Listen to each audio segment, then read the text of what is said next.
Welcome to SR coaching classes में आपका स्वागत है। आज हम लोग हमारे पेपर बहुत नज़दीक आ चुके हैं, तो आज हम लोग हाई स्कूल में भौतिक विज्ञान, रसायन विज्ञान, जीव विज्ञान, तो आज हम बात करते हैं भौतिक विज्ञान के कुछ महत्वपूर्ण प्रश्न।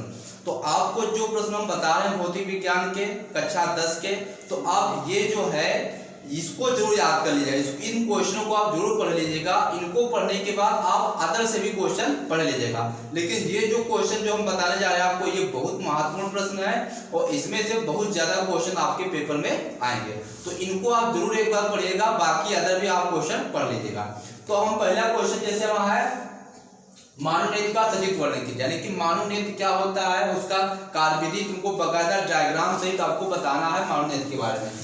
दूसरा क्वेश्चन है विद्युत मोटर या विद्युत जनित, यानी कि विद्युत मोटर या तो विद्युत मोटर के बारे में आएगा और या तो विद्युत जनित के बारे में। तो दो में से एक क्वेश्चन आएगा, उसका सचित्र वर्णन करना होगा बकायदा आपको चित्र के साथ। ठीक, तीसरे क्वेश्चन बात करते हैं अब प्रतिरोधों का समांतर क्रम और श्रेणी क्रम।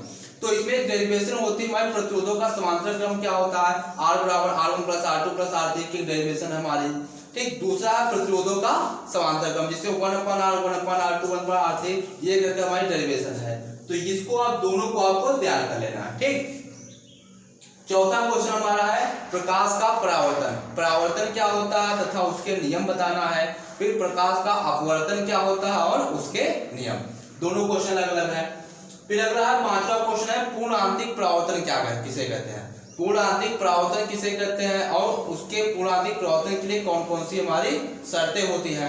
इसमें से एक क्वेश्चन कभी कभी और पूछ लिया जाता है कि क्रांतिक कोण से आप क्या समझते हैं। क्रांतिक कोण कभी कभी आ जाता है, तो आप उसको भी पढ़ लीजिएगा। और यहाँ से क्वेश्चन और भी आ जाता है कभी कभी कि अपवर्तनांक किसे कहते हैं, अपवर्तनांक से आप क्या समझते हैं। तो यहाँ से एक दो क्वेश्चन और आ सकते हैं। अगला क्वेश्चन है छठा, प्रकाश के प्रतिदन से आप प्रकाश का प्रतिदन क्या होता है और प्रकाश का वर्ण विक्षेपण क्या होता है। ये दोनों क्वेश्चन बहुत महत्वपूर्ण है। फिर अगला है निकटदर्श। हाँ, यहाँ से भी एक क्वेश्चन आएगा कि या तो कहेगा निकटदर्श दोष क्या है, इसका निवारण कैसे किया जाता है, इसका कारण क्या होता है, या तो पूछेगा दूरदर्श दोष क्या है, उसके कारण कैसे रोग होता है और उसका क्या क्या उसके निवारण है। दो में से एक क्वेश्चन आएगा 4 नंबर का, उसमें डायग्राम आपको बनाना पड़ेगा। फिर ओम का नियम क्या होता है तथा उसका सत्यापन कैसे करते हैं, ये भी बहुत महत्वपूर्ण क्वेश्चन है। फिर खाद्य श्रृंखला क्या होती है, आहार श्रृंखला क्या होती है। दोनों का अंतर या तो कभी कभी पूछेगा कि खाद्य श्रृंखला किसे कहते हैं, तो आपको खाद्य श्रृंखला का अलग लिख देना है, या अगर ये ना है तो पूछेगा आहार श्रृंखला क्या होती है, आहार श्रृंखला का अलग लिख देना। अगर अंतर पूछे तो आपको अंतर दोनों में से पढ़ लेना है। फिर आता है अच्छा एक क्वेश्चन तुम्हारा यहाँ से आ जाएगा प्राकृतिक संसाधन, यानी कि ऊर्जा के कितने स्रोत होते हैं। तो ऊर्जा के जो स्रोत होते हैं हमारे, उसमें आता है पवन चक्की आ जाती है, बायोगैस आ जाती है हमारा, और पवन चक्की हो गया, बायोगैस हो गया है ना, OCTE हो गई हमारी, ओशियन थर्मल है ये एनर्जी हो गई। तो ये 2-4 प्रकार की जो कुछ एनर्जी है, तो उसमें से हमारा एक क्वेश्चन आएगा जिसे बायोगैस पर टिप्पणी लिखें। तो बायोगैस की टिप्पणी लिखना ये जो बहुत महत्वपूर्ण प्रश्न है। और इसमें से एक क्वेश्चन कभी कभी और पूछ देता है कि पवन ऊर्जा क्या होती है ना, दोनों देख लीजिएगा। फिर अगला क्वेश्चन है ग्रीन हाउस प्रभाव क्या कहते हैं।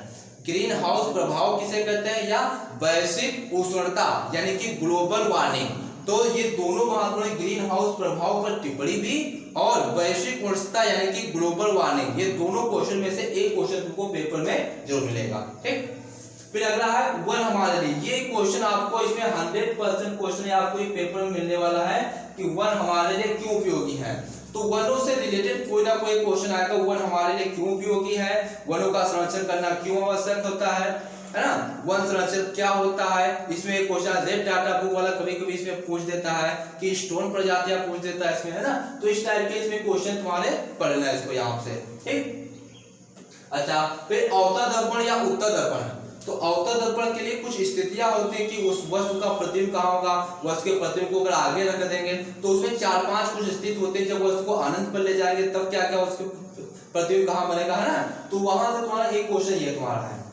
उसके बाद आता है रेखीय आवर्धन से आप क्या समझते हैं। रेखीय आवर्धन से आप क्या समझते हैं, ये भी बहुत महत्वपूर्ण। फिर 15वां क्वेश्चन है फ्लेमिंग के बाएं हाथ का नियम, दाएं हाथ का नियम। बाएं हाथ का नियम, दाएं हाथ का नियम, और एक क्वेश्चन यहाँ से भी आ सकता है कि मैक्सवेल का स्क्रू नियम क्या होता है। मैक्सवेल का जो पेंच नियम होता है वो क्या नियम होता है। और फिर लास्ट है क्वेश्चन, अवतल दर्पण के लिए सूत्र हमारा क्या होता है, 1/v प्लस 1/u का क्या कीजिए, निरूपण कीजिए। निरूपण करने वाले हमारे कौन से क्वेश्चन है, पहला क्वेश्चन प्रतिरोधों का समांतर अक्ष, और वही क्वेश्चन ये हमारा हो गया, दो निरूपण करने वाले हो गए। एक क्वेश्चन हमारा ऑन हो गया यहाँ पर कि बायो सेवर्ट का नियम बताओ, ये भी हमारी डेरिवेशन एक प्रूव करने वाला क्वेश्चन है, तो इसको भी आप लोग उसमें अच्छे से देख लेना।